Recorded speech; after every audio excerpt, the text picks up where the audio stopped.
Aujourd'hui, c'est toujours avec le même plaisir qu'on vient en votre compagnie, Gilles Laporte, pour votre nouveau roman, Le Souffle d'Ange, dans la collection Presse de la Cité, collection Terre de France.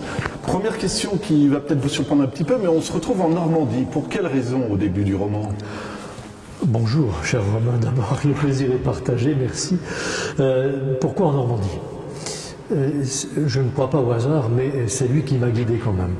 Parce que j'étais en salon du livre en Normandie, où je suis très souvent invité, et pour rentrer de ce salon, j'avais décidé de prendre le chemin des écoliers, et je suis rentré par deux abbayes que je ne connaissais pas. La première, Saint-Georges de Saint-Martin-de-Beaucherville, qui se trouve à une cinquantaine de kilomètres au sud-ouest de Rouen, et Saint-Vendry, qui est une autre abbaye qui se trouve à une quarantaine de kilomètres à l'ouest, plein ouest de Rouen, cette fois sur la rive gauche, la rive droite de la Seine. Donc je visite ces deux abbayes, et là je tombe en arrêt devant un orgue à Saint-Martin-de-Beaucherville magnifique, très très ancien, XVIIe siècle, et je me dis que cet instrument mérite un coup de projecteur particulier. Et puis, dans l'abbaye de Saint-Vendry, je tombe sur une sépulture qui était celle d'un certain Don Joseph Potier, rénovateur du chant grégorien au XIXe siècle et début XXe siècle. Et je me suis souvenu que ce Joseph Potier était un enfant des Vosges, qu'il était né à quelques kilomètres du village, de mon village natal, où nous sommes aujourd'hui d'ailleurs, Igné. Donc je me suis dit que c'était curieux, il était curieux que j'ai ce clin d'œil de la part de Joseph Potier d'une part, devenu Don Joseph Potier, parce que personnage très important de l'Église à cette époque-là, fin 19e et début 20e siècle, et cet orgue, sachant que j'avais l'intention de m'occuper des orgues d'une manière un peu particulière. J'aime passionnément cet instrument, j'y ai été un peu sensibilisé par le docteur Schweitzer, qui est un grand spécialiste, et qui est un interprète remarquable de Bach, et j'ai toujours été proche de l'orgue de mon village où nous sommes aujourd'hui. Nous sommes là, à la tribune de cette église d'Igné, dans les Vosges, où j'ai couru, gambadé, gamin, et où j'ai même touché de près à cet orgue. Donc voilà les raisons pour lesquelles cette histoire est née en Normandie, mais elle revient très vite en Lorraine. Voilà, alors on va s'intéresser bien sûr à Ange, qui est l'héroïne du roman, et ce que je trouve assez passionnant, c'est le choc de la découverte justement avec le son de l'orgue lors d'une visite. Elle est enfant, elle entend le son et elle se retourne. Et je trouve que c'est, vous le décrivez bien, c'est la passion de la création. Tout de suite, elle sait ce qu'elle va vouloir faire. Elle est subjuguée par la voix de l'orgue qu'elle entend à Saint-Martin-de-Beaucherville. Et elle se dit qu'elle ne peut pas vivre sans consacrer chaque heure de sa vie à cet instrument. Elle est vraiment frappée d'admiration, et j'allais presque dire aussi d'affection pour cet instrument. Donc elle va décider de lui consacrer sa vie, elle va annoncer à sa famille qu'elle veut devenir facteur d'orgue, ce qui va bouleverser les plans familiaux, parce qu'elle vient de décrocher son brevet professionnel. Son père lui dit, bon, enfin, un facteur d'orgue, d'abord c'est un métier d'homme, et puis ensuite c'est un métier très rare, il y a très peu d'élus dans ce... Non, tu as ton brevet professionnel, tu peux devenir maîtresse d'école, tu peux devenir secrétaire de mairie, ou bien si tu ne veux être ni l'un ni l'autre, tu peux être femme au foyer, t'occuper de ton mari et de tes enfants, quoi. C'est ça la vie normale d'une femme, dit-il. Nous sommes, je le rappelle, à la fin du 19e siècle. Et notre Ange dit, mais pas question, moi je veux être facteur d'orgue. Et ce que je trouve passionnant chez vos personnages féminins, parce que vous mettez toujours en valeur la femme, c'est elles qui décident de leur destin. Et c'est important pour vous, hein, j'imagine. Et de les placer justement dans ce contexte où c'était pas évident. Encore une fois, je vous l'ai dit avant de tourner, tu seras institutrice, c'est ce qu'on se disait presque naturellement. Et vous partez à l'encontre de ça. Hein. Oui, parce que aussi bien les femmes que les hommes ont droit à leur liberté, à leur choix fondamental de vie. Les hommes le peuvent, souvent, pas toujours. Beaucoup naissent dans des conditions qui les prédisposent tout naturellement à prendre la succession. On a vu dans mon roman Cantate de cristal, le jeune garçon qui doit devenir verrier parce que le grand-père l'était et le père l'était aussi. Mais si les hommes sont condamnés à ça souvent, les femmes l'étaient toujours. À devenir ce que la condition féminine leur imposait. Donc Ange va faire partie de ces rebelles bienveillantes, de ces rebelles généreuses, de ces rebelles très, très, très humaines, qui décident d'assumer sa vie complètement, parfaitement, sa vie de femme, tout en assumant une vie utile à la société, c'est-à-dire d'artisan qui va aider par son travail a révélé une certaine manière d'élévation grâce à la musique de l'orgue. Qu'est-ce qui va l'amener en Lorraine alors du coup, Ange? Quand elle en parle à son père dit non, tu ne seras pas facteur d'orgue, c'est un métier d'homme, je l'ai dit et je le répète, mais c'était très important à cette époque-là.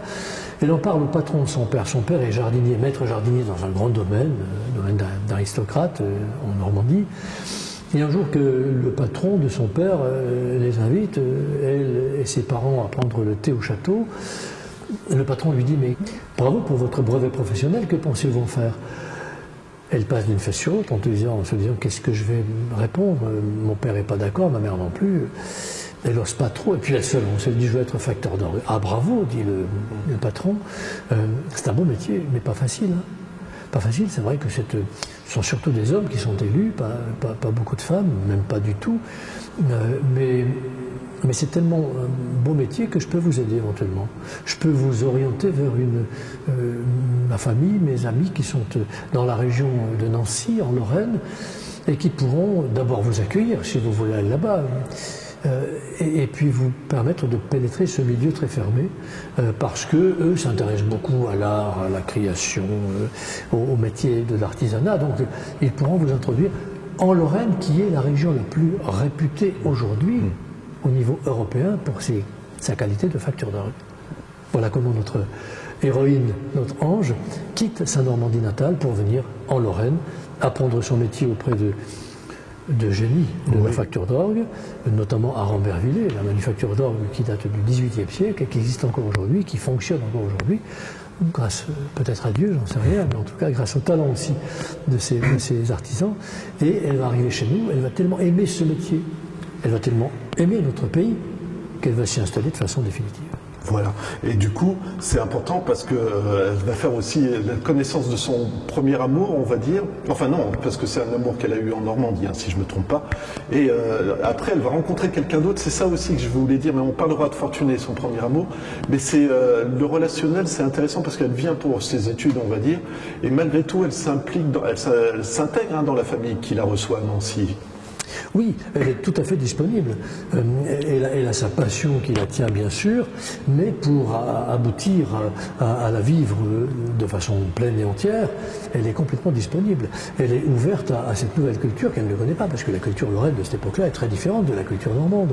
Et elle va l'adopter, elle va s'y insérer dans la grande mouvance de l'école de Nancy, de l'Art Nouveau, et avec tous ces créateurs qu'elle va apprendre à connaître, parce que ses protecteurs fréquentent ces grands artistes-là. Donc elle va s'y couler de manière tout à fait naturelle et elle va devenir quasiment plus lorraine que les Lorrains eux-mêmes. Et c'est intéressant parce qu'elle doit faire sa place dans un métier d'homme et finalement tout le monde l'admet parce qu'elle fait preuve de son talent, quoi, tout simplement. Elle montre ce qu'elle sait faire, elle montre comment elle peut le faire et elle montre comment l'esprit féminin peut s'adapter de manière absolument parfaite et subtile à ce métier qui est un métier... je l'ai dit et je le répète, d'élévation quand même. Parce que on maîtrise le vent, c'est ainsi qu'on appelle l'air qui circule dans les tuyaux d'orgue, on maîtrise le vent pour en faire des harmonies. Pour en faire des harmonies qui tentent de porter vers l'esprit. Alors évidemment, il y a ce côté personnel, mais il y a aussi, comme je dis toujours, c'est des sagas, vos romans, parce que ça couvre des dizaines d'années. La Première Guerre va arriver, elle est mariée à Fortuné. Parlez-nous de Fortuné, parce que je trouve très émouvant. Et si vous voulez bien, on abordera aussi la fin de sa vie, parce que je vous l'ai déjà expliqué, j'ai trouvé cette scène magnifique, si vous voulez bien nous la raconter. Fortunato, c'est son prénom d'origine, parce qu'il est descendant d'immigrés italiens, arrivé en Normandie pour travailler dans des conditions très très difficiles, à l'époque où les Italiens quittaient leur pays. D'abord pour cause de pauvreté endémique là-bas, et pour cause aussi de mouvances politiques qui ne correspondaient pas du tout à leurs aspirations. Donc il est fils d'immigrés italiens, et il va rencontrer, dans le parc du château dont son père est le maître jardinier, elle va rencontrer ce jeune garçon, ils vont tomber amoureux l'un de l'autre, et lorsqu'elle va quitter la Normandie pour venir apprendre son métier, ils se promettent qu'ils se retrouveront là-bas, en Lorraine. Il va tenir sa promesse, il va la rejoindre, ils vont se marier, mais va éclater la Première Guerre mondiale. La Première Guerre mondiale, on le sait, terrible, avec ces hécatombes, avec cette boucherie absolument indescriptible que vont vivre les hommes. et les femmes d'une autre manière, mais à l'arrière, et parfois aussi sur le front. Et il va passer par le quotidien des poilus dans les tranchées. Il va en revenir complètement, mais complètement détruit, complètement cassé. D'abord alcoolique au 3e degré, parce que on leur servait le pinard à flot pour pouvoir monter inconscient, quasiment ivre, inconscient à l'assaut. Et il va en venir cassé parce que mitraillé de partout, blessé profondément, incapable de reprendre son métier au retour. Donc il va vivre des moments très très difficiles. Il va se sentir très très diminué par rapport à cette femme qui, elle, vit une passion professionnelle absolument admirable. Absolument, voilà. Il va faire des complexes, il va se sentir diminué, très diminué. Il l'est, effectivement, et il ne le supportera pas. Et il va choisir de mettre un terme à cette aventure de vie et à cette passion amoureuse qui les liait tous les deux. Est-ce que vous voulez bien nous raconter où est-ce que vous allez choisir son destin? Parce qu'encore une fois, c'est très visuel. Moi, j'ai été soufflé parce que c'est une idée qui est sublime. C'est quelque part, il revient à l'endroit qui a causé toute sa détresse, finalement. Notre cher Fortuné, ex-Fortunato, a été complètement détruit par les combats qu'il a affrontés pendant la Première Guerre mondiale, dans les tranchées, cette vie absolument insupportable. Et la vie lui est devenue tellement insupportable qu'il décide d'y mettre fin. Et il va choisir comme lieu le cimetière militaire de la Chipote, lieu où se sont déroulés des combats terribles. Ce cimetière militaire est une sépulture sur un sommet de petites montagnes vosgiennes, impressionnantes, et il va se laisser mourir dans un trou destiné à recevoir des restes de soldats inconnus récupérés, mais il va s'y laisser mourir en s'étant d'abord enveloppé dans le drapeau tricolore. Donc il a cette mort à la fois tragique, mais en même temps patriotique, d'une belle élévation, là aussi, patriotique. Alors je suis désolé, je gâche en redevenant très concret, mais dans la cuisine de l'écrivain, vous l'aviez cette image, parce que, encore une fois, moi, elle m'a marqué, je trouve ça à la fois poétique, réaliste, et d'une violence quelque part assez forte quand même. Je ne l'avais pas prévu au départ, je travaille sans plan, je ne sais jamais où vont me mener mes pérégrinations historiques et ma vie avec les personnages que je crée. Ce sont eux qui me mènent par le bout du nez, qui finissent par me dire nous allons là, nous allons te faire rencontrer telle ou telle personne, que je n'avais pas du tout prévu au départ. Et cette mort de Fortuné, dans ces conditions et dans ce lieu précis, je ne les avais pas imaginées avant d'être devant mon ordinateur et d'en être à ce moment-là de l'écriture. C'est venu tout à fait naturellement, mais c'était dans l'évolution tout à fait naturelle de ce personnage si attachant qu'était Fortuné. Voilà. Autre amour de Ange, c'est Nicolas, qui est le fils de la famille qui recueille Ange à Nancy. Là aussi, j'apprécie parce que vous nous surprenez. L'histoire d'amour ne sera pas classique, parce qu'elle va prendre son temps. Elle va prendre le temps de, comment on va dire, de grandir. Il y a une relation qui se fait entre eux, à la fois de l'incompréhension, mais aussi finalement comment on va dire, un final tellement naturel. Enfin, je ne veux pas trop en dévoiler, mais c'est beau comme histoire d'amour, non? Elle va être très longue à mûrir. Voilà. Avec beaucoup de pudeur, de délicatesse. Lui est un aristocrate, Nicolas de Gerboncourt, il fait partie d'une famille tout à fait imaginaire. On est dans la fiction, on est dans le roman et pas dans l'histoire, même si on rencontre dans ce roman nombre de personnages, historiques. Donc Nicolas de Gerboncourt est un aristocrate, mais un gars d'une belle sensibilité, d'une culture remarquable, et d'une grande générosité, qui est militaire, et qui décide, peut-être parce qu'il sent que cette passion peut remettre en question ses projets à lui, peut-être aussi parce qu'il sent que ses projets à lui peuvent déranger la passion de notre Ange, qui est toujours, elle, tenaillée par ce besoin de faire des orgues de Lorraine les plus beaux du monde. Il décide de partir, de choisir l'armée coloniale. Ils vont donc partir et ils vont être séparés pendant très longtemps. Et lorsqu'ils vont se retrouver, ils vont encore tourner l'un autour de l'autre de manière très pudique et très délicate. Ce qu'on sait moins faire aujourd'hui. Aujourd'hui, on fait un peu de rentre-dedans, excusez-moi de cette expression très directe. Mais là, il y a tout un jeu autour de la passion amoureuse, dans la passion amoureuse, que les deux vont se jouer avec beaucoup de réalité. Ils sont très attirés l'un par l'autre, mais ne se le disent pas vraiment, se le montrent davantage par des petites attentions dont l'une va comporter au cœur même de l'action un orgue. Et puis ça correspond avec l'évolution de la société finalement, parce que la façon de penser sur la femme évolue. Elle se regarde dans le miroir, elle met des pantalons, des choses comme ça. Je trouve ça intéressant aussi. Elle fait un peu sa George Sand, oui, à sa voilà. manière. Hein. Ben évidemment, quand on va travailler sur un instrument comme celui-là, sur un orgue, il ne s'agit pas d'y aller en jupe. On a des gesticulations à faire. Si vous êtes entré dans un buffet d'orgue comme celui-là, je l'ai fait, celui-là d'ailleurs, je veux dire que c'est assez sportif, parce qu'il y a les sommiers, les tuyaux, les commandes, il faut passer entre tout ça sans y toucher, sans les déranger, sans les casser bien évidemment. Donc c'est très sportif. On voit mal une femme en jupe dans un milieu comme celui, donc elle est forcément en vêtements d'homme. George Sand l'était parce que ça faisait partie de son militantisme. Elle, c'est par nécessité professionnelle. En même temps que aussi un peu pour démontrer que la femme peut avoir des comportements d'homme dans ce qu'ils ont de plus positif. Elle ne va pas jusqu'à imiter les travers des hommes, leur tentation parfois d'exercer un type de pouvoir mal assumé sur d'autres, notamment les femmes. Voilà. Métier de facteur d'orgue, ça implique pour vous quand même de prendre de l'information aussi. On ne peut pas écrire un roman sans, parce que moi je me dis toujours, il y a quelqu'un qui s'y connaît, qui va vous rencontrer, il va dire mais c'est pas du tout comme ça qu'on fait un orgue. Vous avez dû travailler aussi, c'est beaucoup de travail derrière. Je ne suis pas facteur d'orgue, comme pour mon roman précédent, Les Silences de Julien, je n'étais pas luthier, comme pour Cantate de cristal, je n'étais pas ouvrier verrier, mais à chaque fois, oui, bien sûr, je vais sur les lieux, je vais dans les ateliers, je rencontre les professionnels, et des professionnels qui acceptent ensuite de m'accompagner, de suivre l'évolution de mon travail en me disant attention, là c'est pas tout à fait ça, mais là l'aspect technique voudrait que...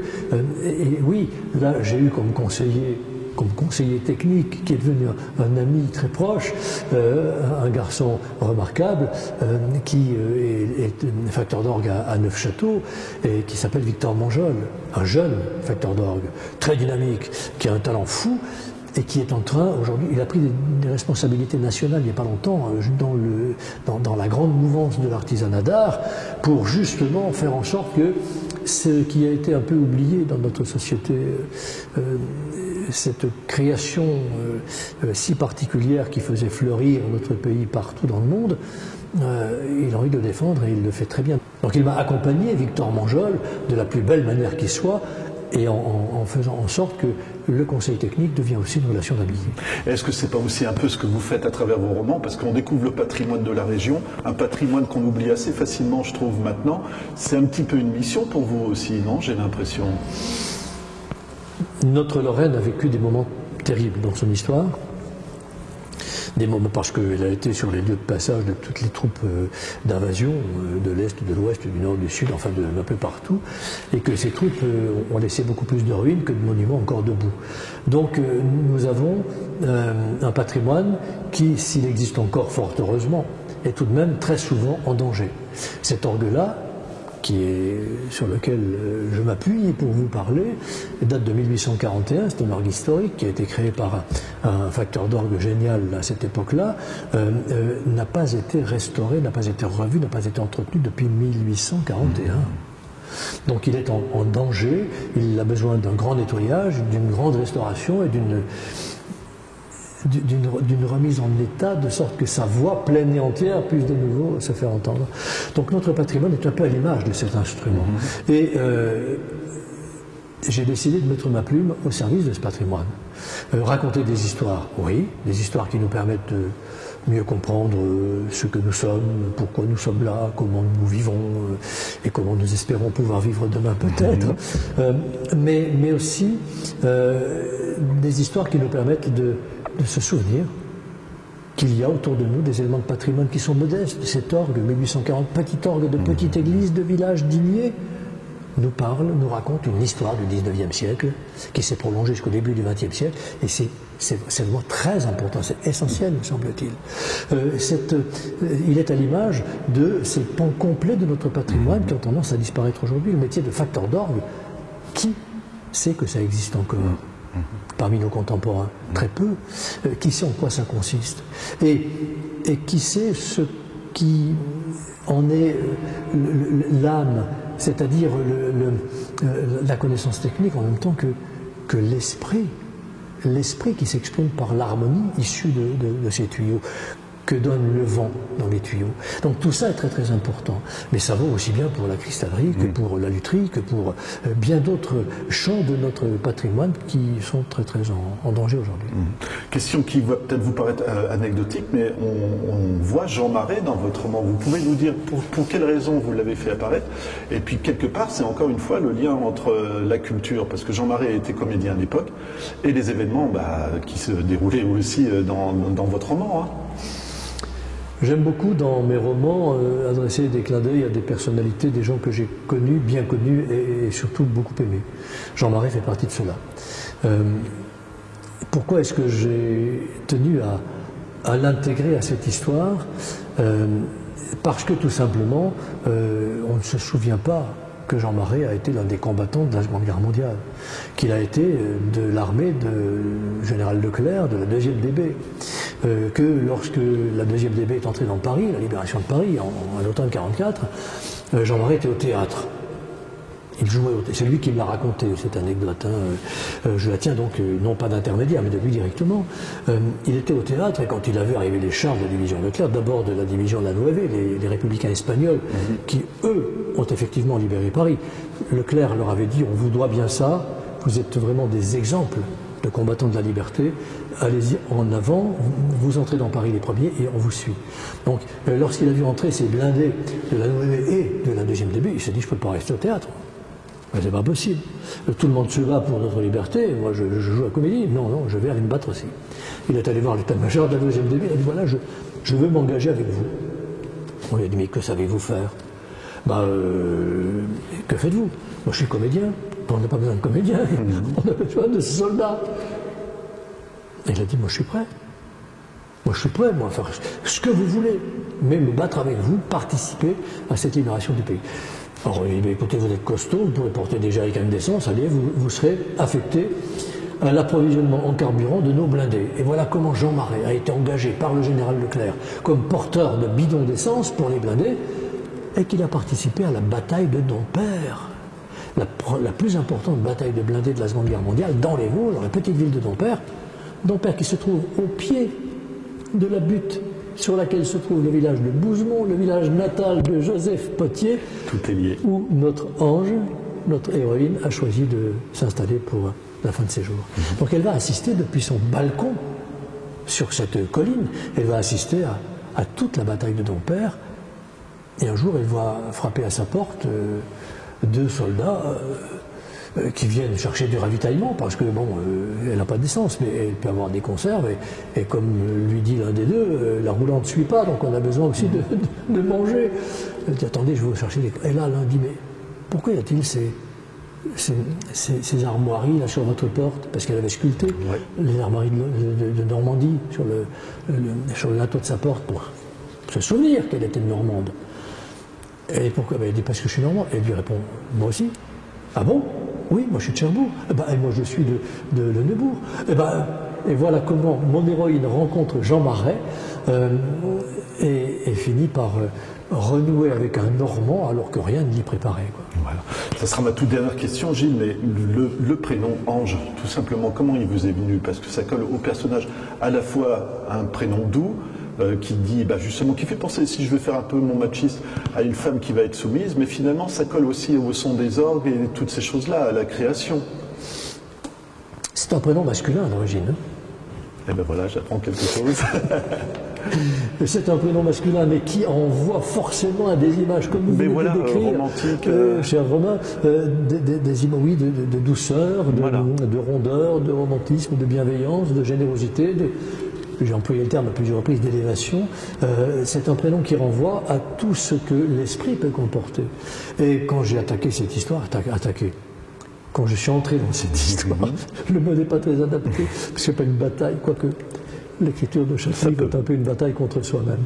Mais quand je suis entré dans cette histoire, il s'est posé tout naturellement sur mon clavier, ce prénom Ange.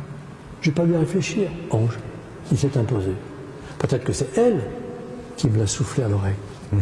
Vraiment, et c'est parce que là vous me tendez une perche, le processus de création, quand vous dites vous entrez dans l'histoire, je trouve ça passionnant, parce que vous me l'avez déjà expliqué, c'est pas vous qui êtes propriétaire des personnages ou de l'histoire, c'est carrément l'inverse. Et ça doit être assez passionnant à vivre, assez aussi stressant, je dirais. C'est pas stressant. Non. En tout cas, chez moi, c'est pas stressant du tout. C'est passionnant. Oui, je vous ai dit, j'ai pas de plan. Je ne sais pas, quand j'entre dans une histoire, comment elle se terminera. Je ne sais pas qui je vais rencontrer comme personnage, outre le ou les deux personnages qui font partie de mon premier chapitre. Je ne sais pas où ils vont m'emmener, je ne sais pas ce que je vais devenir avec eux. Mais je leur dis, allez, allons-y, je vous suis, je vous accompagne. Parfois, je vous précède. Mais après que vous m'ayez dit où vous voulez aller. Donc c'est une relation de complicité qui se noue avec mes personnages et qui m'invite à vivre avec eux des épisodes complètement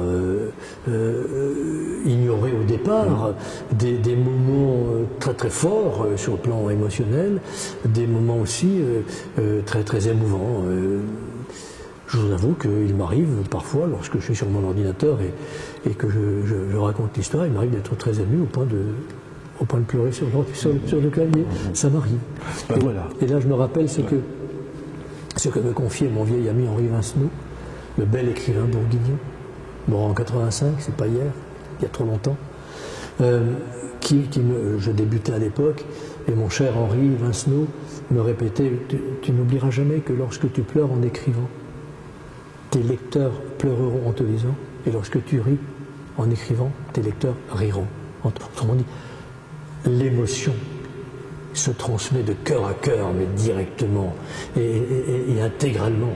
Et elle se transmet dans une sorte de vibration qui devient commune et qui est peut-être l'objectif même du partage de la passion littéraire, non ?